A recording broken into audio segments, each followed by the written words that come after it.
Hello, friends. Welcome to the Note Coach podcast. I'm your host, Suzanne Culberg, joined today by Arlene Cohen-Miller.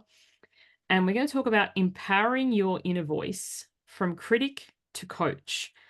I'm very interested to see what Arlene has to say about this because we all have an inner voice and it's not always kind. And I was just having this discussion with a client this morning because it was like, there's a difference between the thought, as in like, I'm not a nice person or something. Like we have, 50 to 70,000 thoughts a day, depends whose research you read. There's a difference between a thought and then thinking and ruminating and unpacking and then turning into a big thing. I have all sorts of thoughts. And often it's just kind of like just letting them go past. But when we fixate and catch on and then ruminate and then end up caught in this whole spiral, like I would probably think almost every day, at least once, some variation of like, I'm not a good mum or I'm a bad mum, but I don't beat myself up about it because it's a moment. Because when you catch it and you spin and then, thoughts versus thinking is something that, thoughts are there all the time. Just like I think of, when you watch the news, maybe it's just here, and they have like that ticker reel down the bottom with all like the updates and stuff. That's what I think about all my thoughts just going across the screen. And then some of them I latch onto and it's like, oh my gosh. And then I'm thinking about it and it becomes this big thing. And other ones just keep sticking there across the screen and, don't attach to them. So, Arlene, where would you like to begin? Well, I love the visual, the metaphor that you gave about the ticker tape on the bottom of the screen, because basically what you're doing is you're just allowing those thoughts to move through without becoming attached to them, without giving any story to them, without making them mean anything. And therefore, you're not allowing them to either lift you up or bring you down. And the problem is that oftentimes we get patterns and programs that we get in childhood, maybe the way our parents raised us, they wanted to toughen us up. So, they were going to criticize us harder than we would ever get criticized in the world. So if anyone criticizes us, it's not going to hurt. The only thing is that doesn't work. It I doesn't was work going to at say, all. when you say it like that, sorry to interrupt, but when you say it like that, it kind of makes logical sense. And Yeah.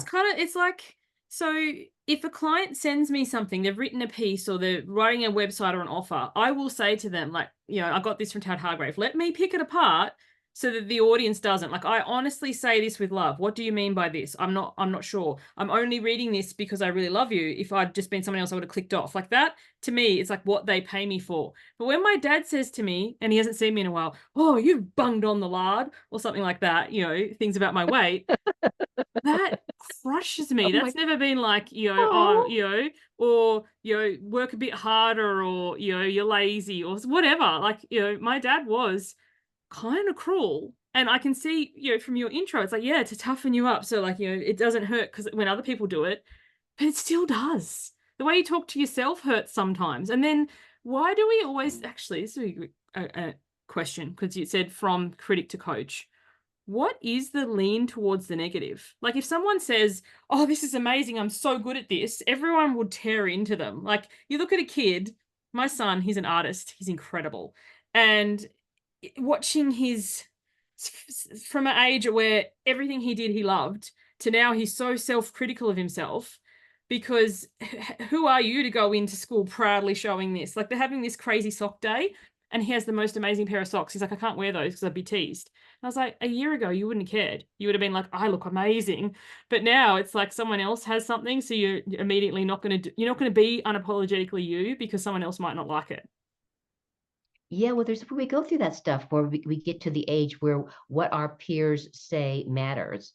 And then we eventually hopefully grow out of that and realize that it's a bunch of horse manure, that it really, other people's opinions, I always tell me, are none of my business. Because I don't care what you think. I mean, I love you, but your opinion of me, it has nothing to do with me and everything to do with you, generally, unless I've really done something and I've put my foot in my mouth and I need to have my head pulled out of my rear end and with tough love and say, what you did is not cool. And that's fine. That's a different deal. So I get that when the peer pressure comes on and kids begin to feel different. And what happens is if we take these on from our family, cutting us down or berating us or belittling us, or could just be something really small because maybe we're intuitive, we're insensitive, we're more empathic than the normal people. That's me. Something that didn't bother my brothers at all just slammed me on the floor when I was a kid. So there's also that to consider as well, I hadn't and even thought sometimes about sensitivity as well, because yeah, to somebody else, that comment would not land at all. But to a sensitive person, that can be soul crushing. And I think, that, and also too, people always are quick to say develop a thicker skin. And it's like, oh, you could just not be so rude. Like, but I loved and your and, point and of, sorry, go yeah. ahead.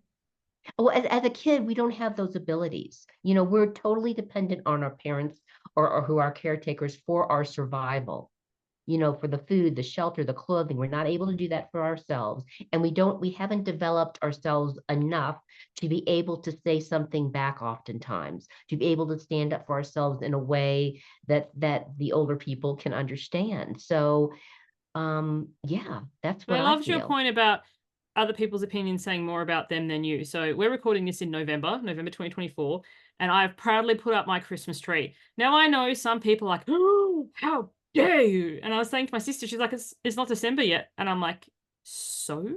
Like, this affects me how? I wanted to put the Christmas tree, the kids said, can we put the Christmas tree up? And I thought, why not? Why do I have to wait to an arbitrary calendar flip? They're going to do it today. I actually don't particularly like doing it. I love watching them do it. So they put on Mariah Carey. It's time. Defrosted all I want for Christmas. Off they went. And I was like, why not? Now we have this nice festive look. And every time I go downstairs and I see the tree as I'm heading out the door or doing something downstairs, my office is upstairs. I'm like, oh yeah, I like this extended season. But I always do take it down straight away. I don't wait the official 12 days or whatever it is, because once again, why? Why do we do all these arbitrary things to please standards that mean nothing to us? I'm like, Christmas is over, let's get it out of the way now. Look for the next thing. That's me. But if you want to leave it up, some people leave it up all the time, or leave the lights up and then just go, now they're Easter lights, or now they're Diwali lights, and now they're Halloween lights. You do you. Yeah. Yeah, it's kind of like a live and let live thing. You're doing what makes your heart sing. You're listening to what is important to your children and what lights them up. And you're not being some sort of rigid person that says, we can't do this because it's not the right date. Well, who made those dates anyway? Um, and also, that can kind of, if they're sensitive and you say no to something like that, it can be like, well, why not? There can be like this devastation feeling inside something that's really important to you as a kid, and it's being like slammed and nullified by the parents just for whatever reason. I just really feel it's important to listen to our kids and to, like you did, well, why not? We can put it up now. Let's put on some Mariah Carey music, go for it. But everyone's not like that. And then, if you're really sensitive or intuitive or empathic or whatever, those little things can play in your head that it's not okay to do this and it's not okay to do that. And we have all these like can't things and don't do things and never can do things, in our hearts.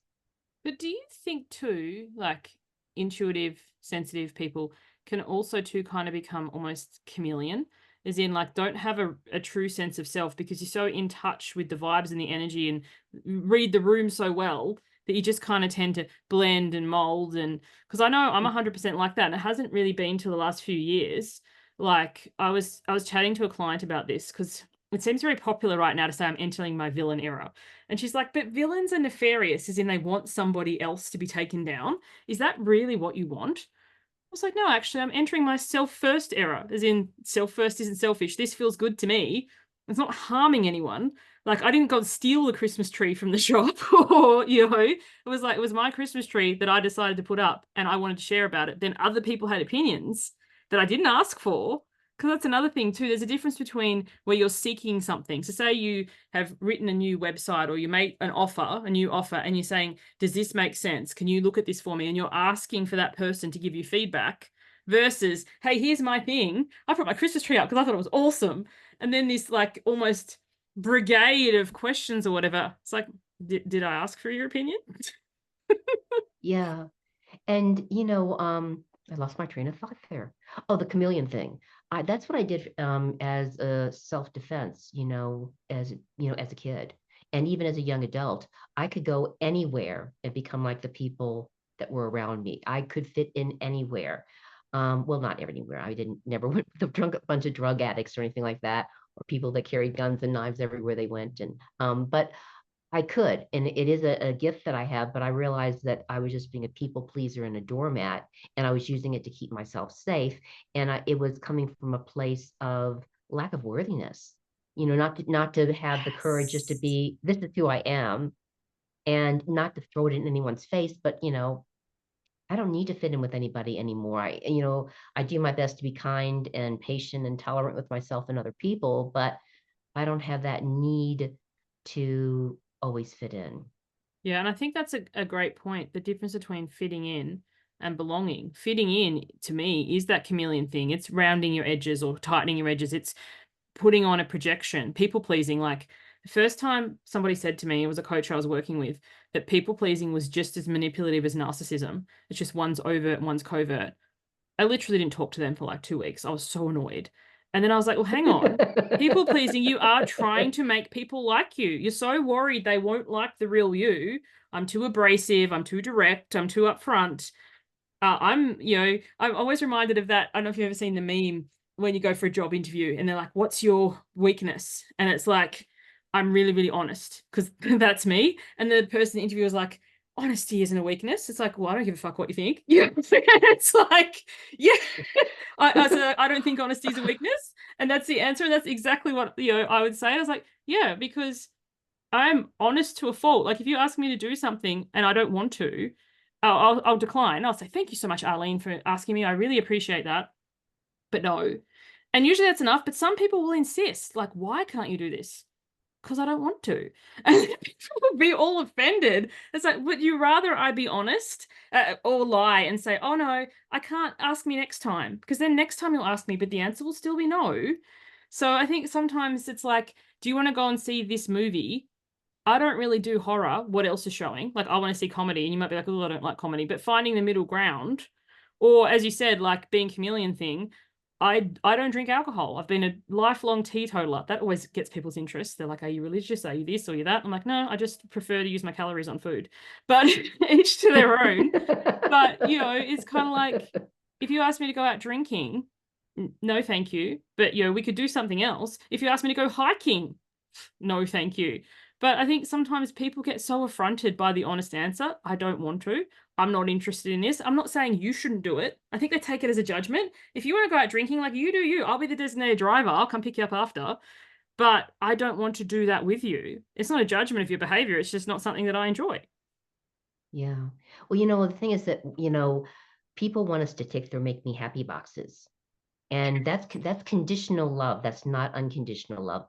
Unconditional love is love given freely with no expectation of getting anything back in return. I'm loving you simply for the joy of loving you, or I'm loving you because you do X, Y, and Z, and sometimes D, E, and F for me every month. And if you didn't do that, well, I'm going to withdraw my love. And so when we're not ticking their make me happy boxes, those things that give them that endorphin high or whatever that's going to make them feel better in their life, some people can get really snippy. And again, that's their thing and not ours. I try to tell people no in a way that's clear, strong, but loving boundaries. No, I know I'm not going to do that. I'm just, or whatever it is. No, I can't do that, or I don't want to do that. But I don't do it in a way that's kind of like a punch in the stomach. And So, I and think most that's the people thing will is, but just some people will will stop. interpret it as a punch in the stomach. And that's the difference between like you being clear, if someone is very, very sensitive, and I'm a sensitive person too, and sometimes it will sting, especially if I've been kind of counting on it or kind of excited about it, or I thought like, we have these ideas in our head, they're going to love this. Like we've all done it. You buy somebody a gift. I remember buying something from one of my kids. I can't remember what it was. It will come to me later. And I was like, oh my gosh, they're going to love it. Wrap it up and hand it to them. And they're like, oh, no, they're not cool anymore, mum. I was like, oh, crushed. Like, because I thought, but I think sometimes too, it's asking. Like, we all know the same and, what happens when we assume. But, if you like something, like very recently, my kids went to stay with my sister. And my kids, maybe this is because they're brought up by me, they're just as direct as I am. She said, would you like to help me in the garden? And they both said no. And she was really affronted. And I was like, you asked the wrong question. Will you help me in the garden? 100% yes. It's like if you ask me, do I like doing dishes? God, no. Do I like do I like having clean crockery in the cupboard? Yes. So it's just kind of like the questions that you ask, will you do this? Do you want to take me to school, Mum? No, actually, I wish that I had a driver. Will I take you to school? Yes. Or two, having the boundaries. Both of my children are allowed to have one activity, just my daughter does cheer, my son does art. If they want to pick up another activity, then they need to drop one, or they need to sort out how they're going to get there and get back, because I am not going to be the mum who every day after school is running from one thing to the other. If you do that, you do you. But I was like, no, 2 kids, 1 thing each, 2 things a week. That's my capacity. Other than that, like, you sorted out. My daughter really wanted to do AFL, Aussie Rules Football, this term. And I was like, do you want to give up cheer? And she's like, no. So she tried out for the school team. So now she plays, with the school team, and we just drop her at school that bit early, and then they take her to the matches as part of that. So great. So she, people can be quite inventive if they really want something, but doesn't mean we need to do it for them. Right. Right. And what I've done I have 3 grandkids, and my oldest granddaughter is 15. And about 4 years ago, she sends me a detailed list and gives me the links on Amazon. Her list is about maybe some 50 things, but I get her a couple things, for the holidays or whatever. I don't want to guess.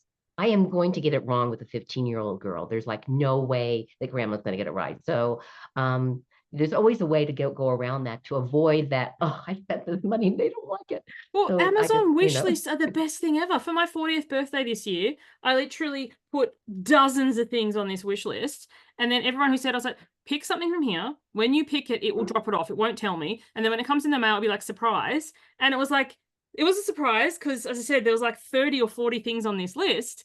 But then it was things I knew I wanted. And I just loved that, because I don't really like gift vouchers that much, because it's like, oh, but it's still a gift and it's a thing I wanted. And then sometimes too, my dad ordered something from there. He's like, I don't even know what this is. And I was like, but I do.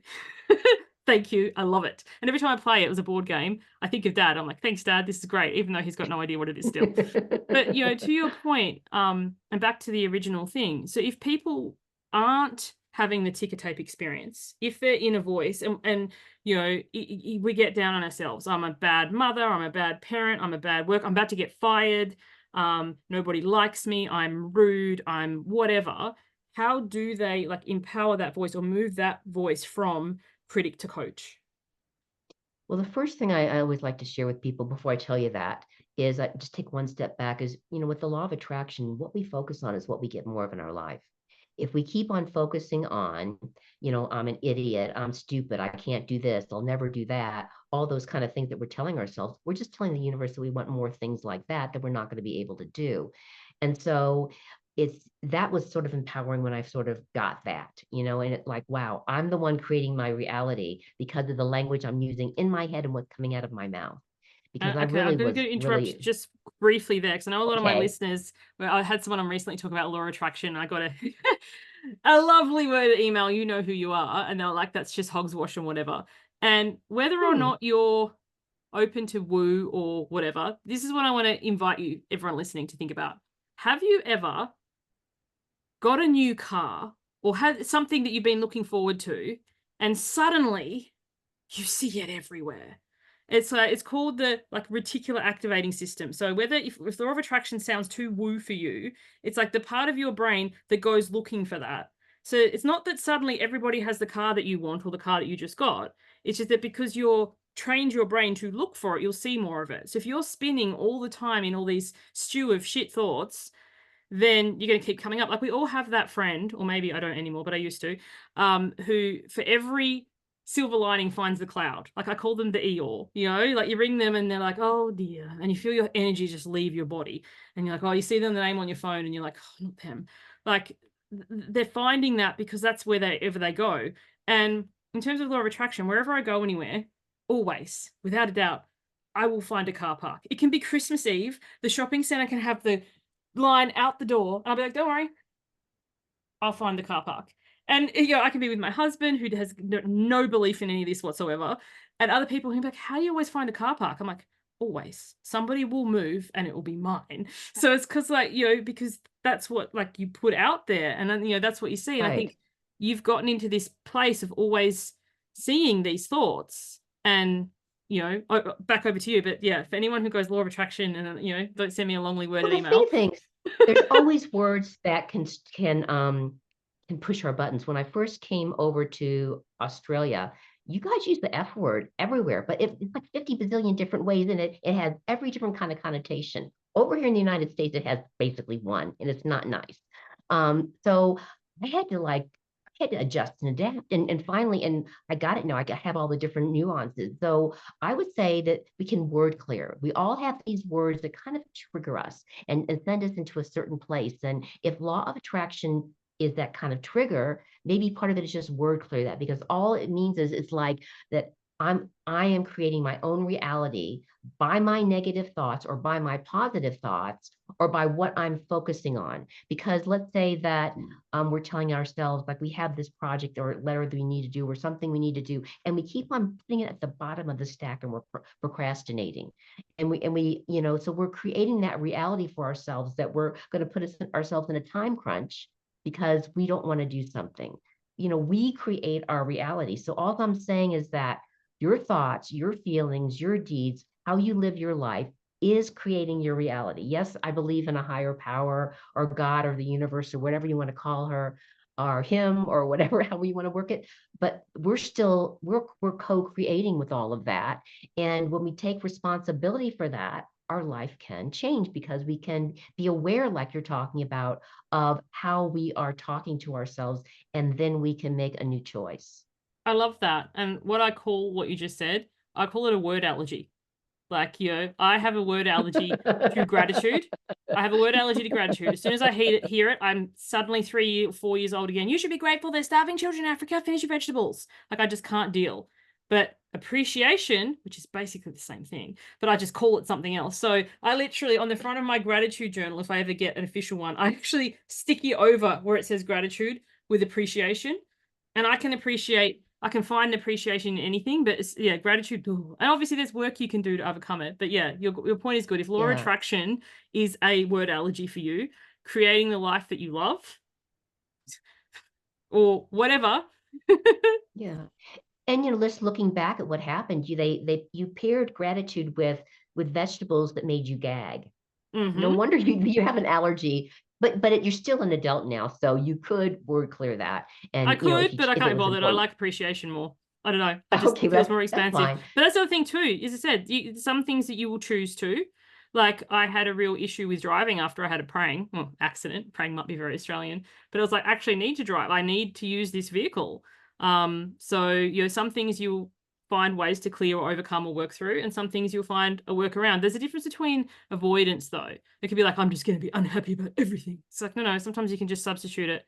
Like, I don't particularly like exercise either. Exercise is once again linked to grueling, sweating, horrible stuff. But I love movement, and I move my body each day, which is basically exercise, but it just feels better. Yeah.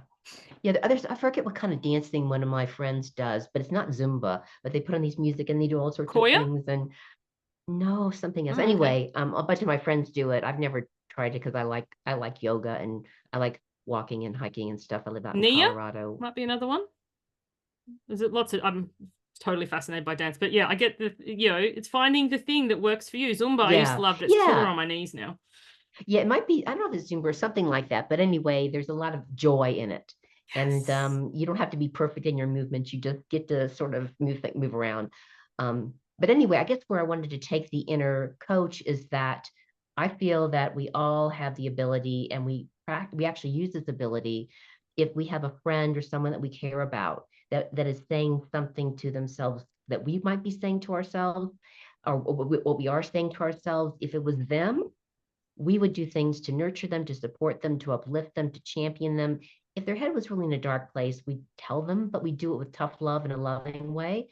So it's not, we already know that we already know how to do it. We just have to turn around and give it to ourselves. And Yes. that can be difficult at first because we can have a lot of, I don't know, like like, oh, I can't do that. Like what defensiveness or that's not the right word. My brain is still jet lagged a little bit from traveling from Australia to US, but there's a word for that where you just can't bring yourself to do it. But it's if you practice makes perfect. So if there's things that we really want to do in our lives to turn things around, to engage in more positivity or more love or more appreciation, not gratitude, appreciation, we need to just practice it. And practice makes permanent, and after a while it's going to become more natural for us. But I love the point you made too, that we already have the skill set because we apply that to other people, like a friend, a loved one, a child, someone else. If we catch them or observe them or witness them speaking to themselves in a horrible way or talking down to themselves or in a really dark place,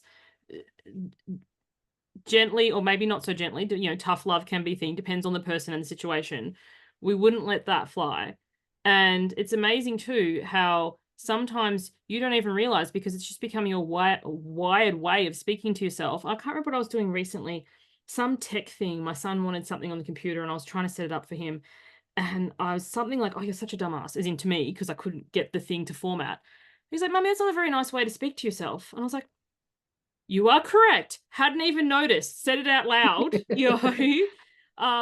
but it was just like, yeah, and you don't often notice because it's become a habit or because, you don't voice it out loud or whatever, but you do have the skill set because if someone else came to you and said like, I'm just so terrible at this, I'm never going to get good at it or whatever, you'd be like, hang on, hold up.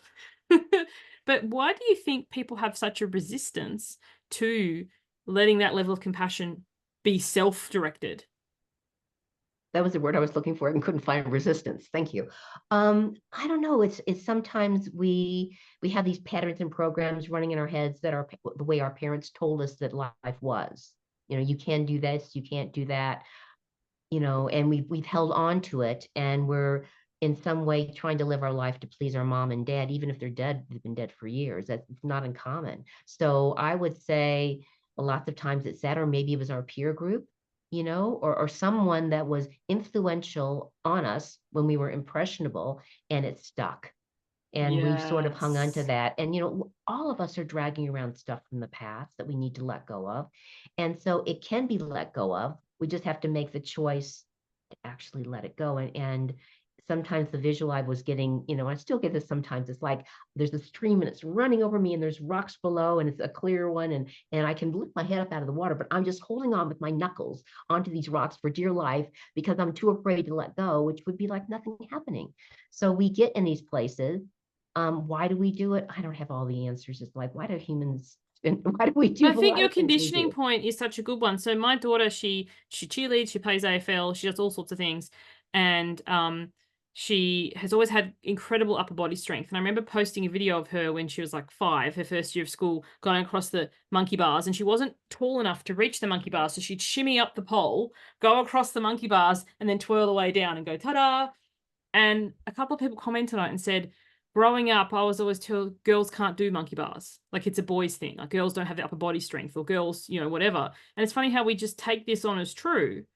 And it's just like, oh, you don't have the body type for that. Like you can't do a dance for dancing because, you don't have the body type or whatever it is. And it's like, is it even mine? Or have I just been carrying this around because somebody made an offhand comment, which obviously, honestly, might have had very little to do with you. Maybe they didn't follow their dream for whatever reason. And, so to pause and question, is this even true? Is this even mine? Because another thing I see people get stuck on or ruminating in is like, if it was going to be successful, it would have happened by now. Like you tried something What? once and it didn't work. And it's like, so, it would have been a success already. And it's like, whatever it is you're doing, your podcast, your YouTube, your book, you're only one post, one video, one thing away from potentially it taking off. Like things that go viral are very rarely, you see overnight successes that are 20 years in the making. So Right, right. Yeah, absolutely. Because practice makes permanent. I know you're not an athlete, but I mean, I always like to give the example, if I was going to run like a 5K or a 10K, I would have had to done more than just walk around the block a few times. I'd actually have to start practicing doing some runs. Or if I wanted to, play the guitar with a musical group or sing, I would have to practice a lot. And any musician, I know I have a guy that's a friend of mine. He's like a concert level violin player, and he practices every day. He practices every day, and it's a part of his life, and he does it in a way that he loves. He doesn't practice as many hours as before, but he has to, otherwise you're going to lose that gift. And so to have that, there's a lot of impatience in our world today, thinking that it's not like immediate that something's wrong, and that's just total horse manure as well. You can look at any place where anyone has been successful, even inventors. They have tried and failed more times than most of us have even tried. So we get sucked into this like think way of that the most of humanity decides is true, which is usually not. And we buy into it. And it's like, no, we don't have to do it that way. That doesn't make any sense. I love the example of the instrument. And we have a neighbor who I assume it's a saxophone. I've never actually seen them, but I hear it. Trust me, they are getting better. They practice every night at 8 o'clock. I slightly wish they'd practice slightly earlier, but 8 o'clock's not too bad. But yeah, they're getting better. Trust me. And I admire their dedication, even if I'm like, oh, not that again. But I love too how you say practice makes permanent, not perfect, because sometimes too, there is the success can be a gilded cage as well. So like my daughter is a competitive cheerleader. They've had 4 competitions this year. They've placed every single time. Never had taken home the win. So she has a lot of thoughts about that. But they've always placed. And at this last competition, she was so anxious because she's like, what if we don't place? I'm like, what if you don't place? Like, seriously, what's the worst thing that could happen? But, sometimes a level of success and people who get really obsessed with their open rates or their numbers and, people are like, I can't send that email. What if people unsubscribe? It's like, is unsubscribing really a bad thing? If they're not aligned with you and your work, isn't it like a win-win? Because they're going off to pursue the people they want to hear from and you're opening space energetically for more people to come in who are aligned with your message. So I think, sometimes we get caught on vanity stats or, as you said, instant success, when a lot of these things take a lot of practice. Like if I was going to decide to run a marathon, the only way I could do it tomorrow is with an ambulance. There needs to be some practice involved. It's not saying I couldn't do it, but I couldn't do it tomorrow safely. Oh my God, that's funny. Yeah, and gosh, we just take things on. I remember I took piano lessons like from time I was 7 till I graduated high school, the 12th grade in US, and I hated piano recitals every year. I just would get so nervous. It was kind of nonsensical, but I think sometimes we just pick up vibes from the energy of society or how most people are. A lot of people have fear about getting in front of other people. It's like a lot of humanity is, and because we're in a body, we're like connected to all of humanity. And so a lot of the things that we feel, they're not even our stuff. It's just like, that's not mine. You go back to where you belong. But I didn't know that as a kid. And I just got so nervous. And then some of my friends, they just didn't buy into any of that. And they could just go up there and, play their piece perfectly. But that was never me. But that's So, such a we can good buy point into too. yeah. Picking up energetically. So recently my son was chosen to do the Welcome to Country at the school's assembly, and he's very proud of his Indigenous heritage. So he was very excited. He memorized the whole thing. And parents aren't allowed to come to the assemblies often. The school's got its knickers in a knot since COVID. But anyway, I was allowed to come to that one. And I could see him on the stage holding the microphone, and I could sense, I just held his eye contact and I just smiled, and I knew he knew it. But, and then he did it just like perfectly. And it was so beautiful. The teacher kept trying to hand him the speech. He's like, I've got this. And then afterwards, he's like, that was so much fun. I didn't think that'd be fun. And I was like, oh, somebody who enjoys public speaking, this could be interesting. But other people projecting their experience, or, like, I don't like public speaking. With people like, you have a podcast. I'm like, I talk either to myself in a solo episode or one people or sometimes a panel. Hundreds and thousands of people often listen, but I don't have them in the room. But then again, that's just a story in my head too. So it's all Yeah. because I suppose when you can see them, I'm sure some people have listened to this, have turned it off already, or who are like, oh, can they get to the point already? But I don't see that. Whereas if they're in front of me and I can see them kind of scrolling on their phone or like, that's a lot harder for me to work through. Yeah. But yeah, I feel like because we're in this body and humanity's in a body, that we're connected to all of humanity. And that's a kind of scary thought. So I just, that's not my stuff. That's just not my stuff. If things up for me, they don't feel like my stuff. I can feel like maybe I'm taking it on, like that anxiety about getting in front of other people and speaking or whatever it is, that, I can find a way to let it go if it's really has nothing to do with me. I love that. And also too, what I remind myself is I don't like listening to every single speaker.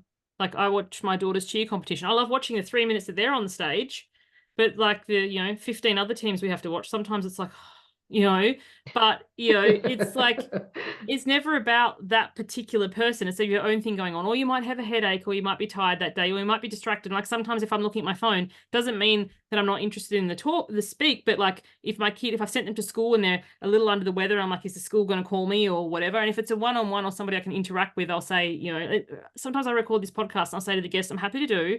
I need to have my phone on today though, because, my kid's just gone back to school, whatever. And so they know.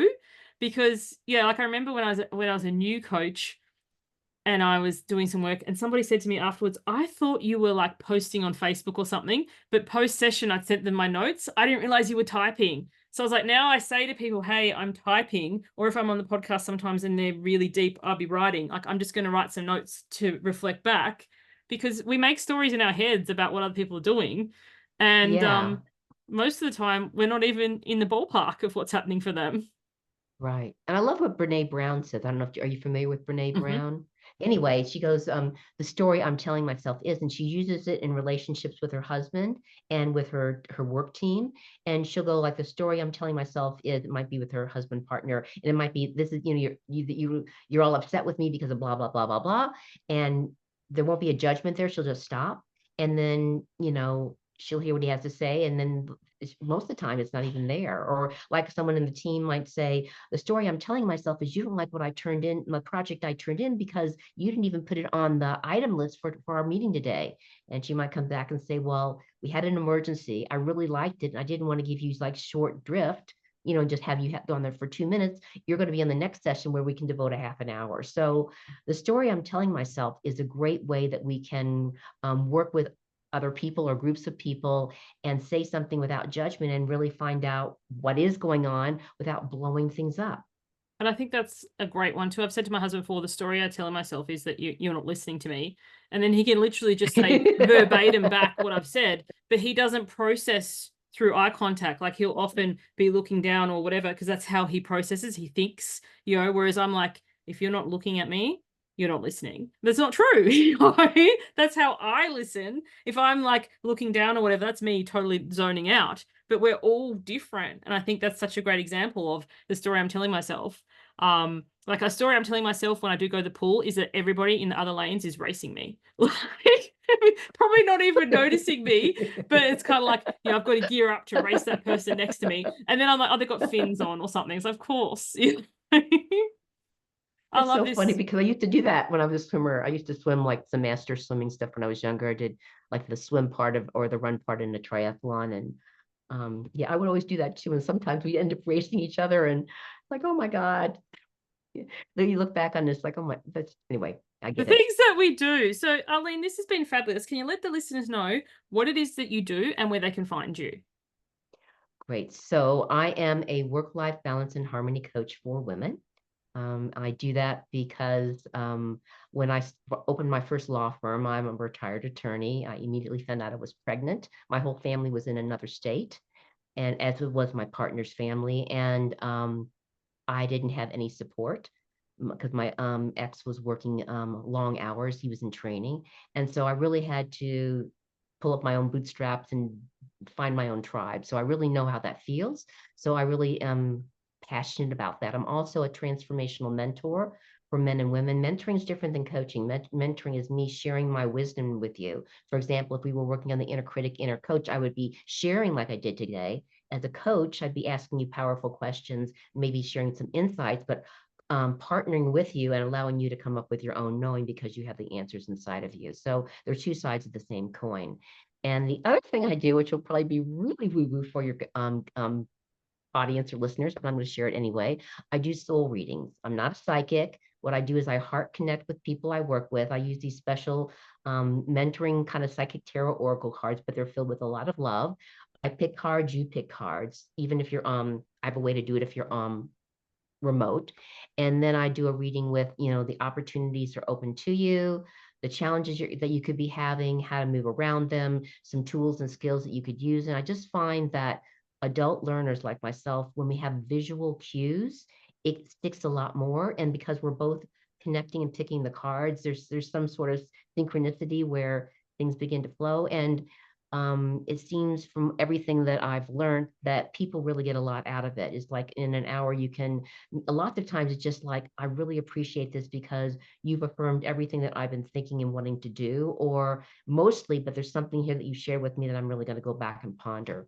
So I know it sounds woo-woo, but it's really not. It's just a form of mentoring that I really love because it just sort of gets in there in a way that people can really work with. So that's I me. love all My of that. I love the distinction between mentoring and coaching because it's such a thing. And even consulting, you can add that to the mix too. They're three very distinct things.